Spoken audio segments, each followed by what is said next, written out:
Welcome to this edition of Back in History. In Back in History, we take you back in time to the events that occurred in the historical past. In this edition, we take you through the history of South Africa through leadership. In essence, this video brings to your viewing pleasure the names and faces of the heads of states of South Africa, from the foundation of the Union of South Africa in 1910 to the present day. From 1910 to 1961, the head of state of South Africa was the British monarch.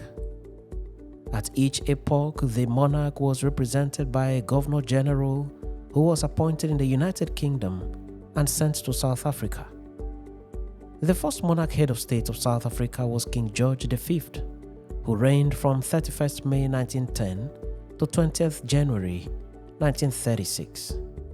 He was in charge of South Africa for 25 years, 234 days.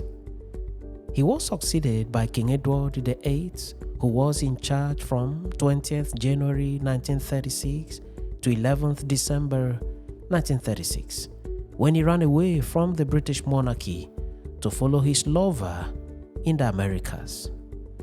Altogether, King Edward was the head of state of South Africa for 326 days.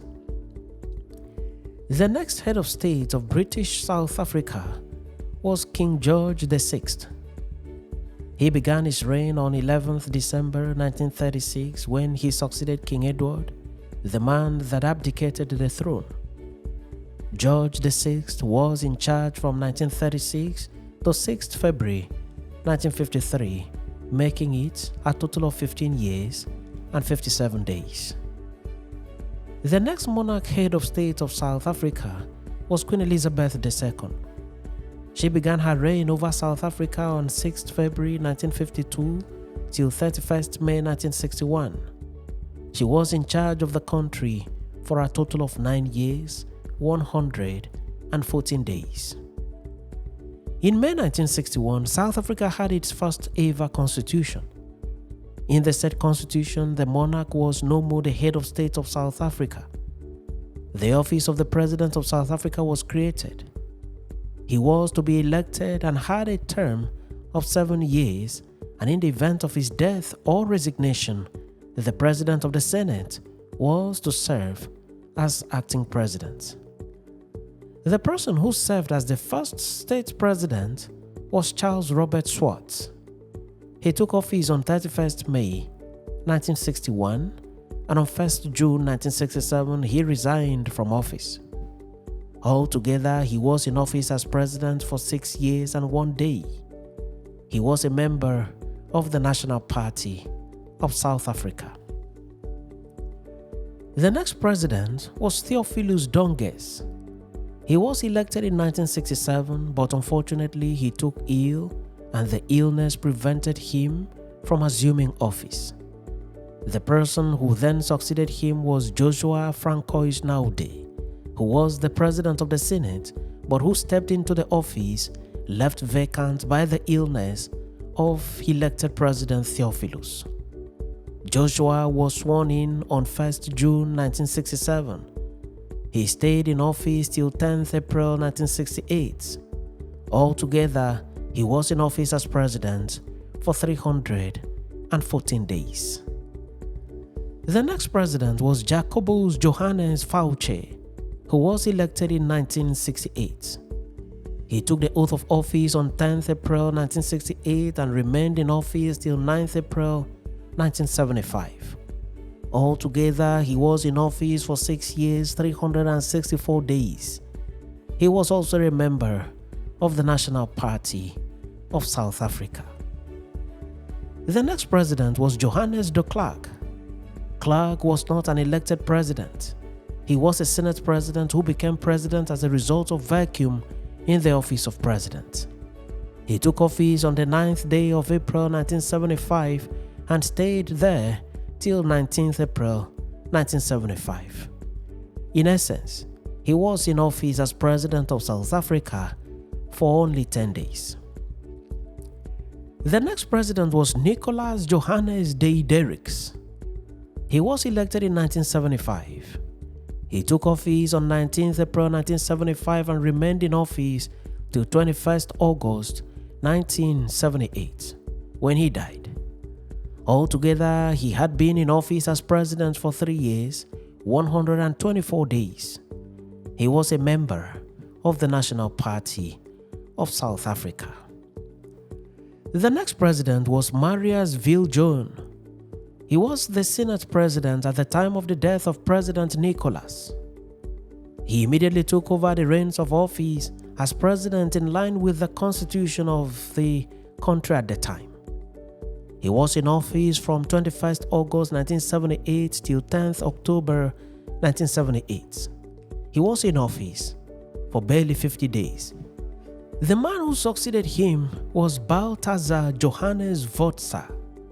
He was elected in 1978.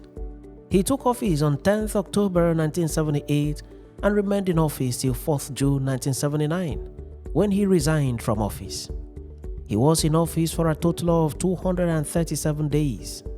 He was also a member of the National Party of South Africa. Following his resignation, Marius Viljoen took over as acting president from 4th June 1979 to 19th June 1979. In essence, he only acted for 15 days. Election was immediately conducted and Marius Viljoen was at this point elected as substantive president. He was sworn in on 19th June 1979. He went on to serve till 3rd September 1984. This time around, he was in office as president for 5 years, 76 days.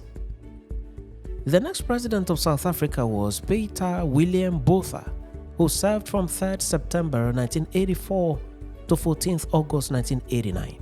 When he resigned from office, he served for a total of 4 years, 334 days. He was succeeded by Jan Christian Heynis, who was acting president from January 19, 1989 to March 15, 1989. In essence, he acted for a period of 55 days only. The next president was Frederick de Klerk, who served as president of South Africa from 14th August 1989 to 10th May 1994, serving for a total of 5 years and 56 days. He was president of South Africa in the heat of the racial discrimination in the country. He was not a president who was particularly loved by black South Africans owing to his policies on apartheid. As can be noted from the analysis so far made, the first presidents of South Africa were white South Africans.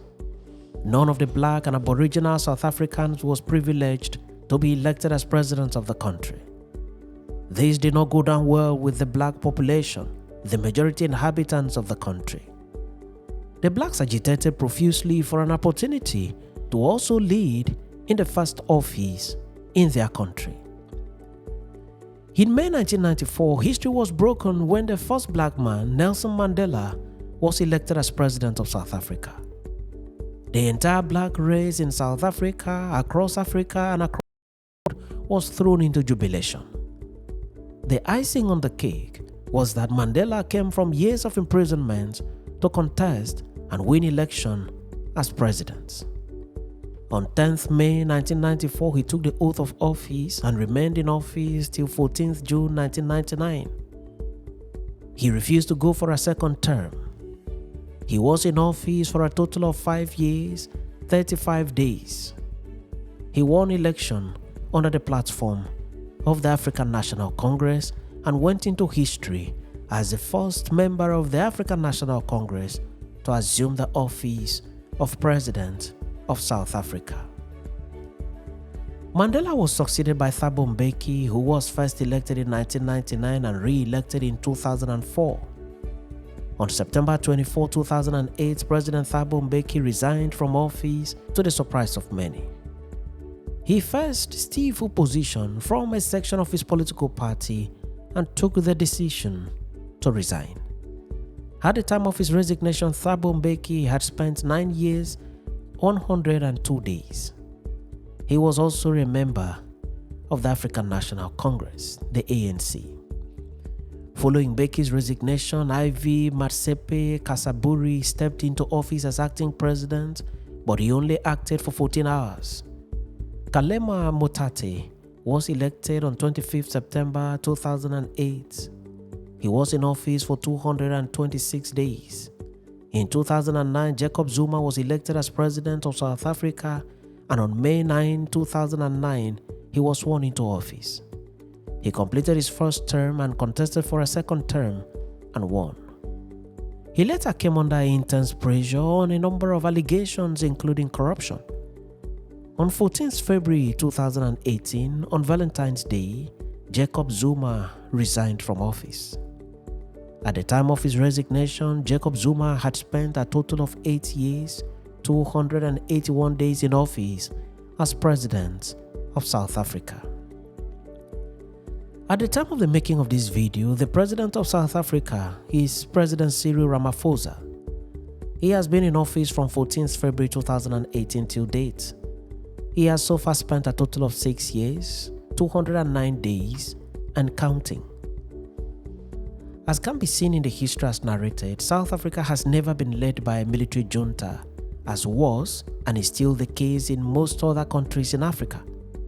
Also, since the introduction of party politics and election in South Africa, only 2 political parties have produced presidents for the country, namely the National Party, which produced all-white South African presidents, and the African National Congress, which has so far been producing black South Africans as president. Indeed, South Africa has come a long way in its leadership history. Thanks for watching this edition of Back in History, and do remember to subscribe to the channel or follow the page for regular notification on every new video. I remain your friend and host Ekeme Udim, wishing you the best of time as you continue to accompany me on the mission for the documentation of the history of Africa.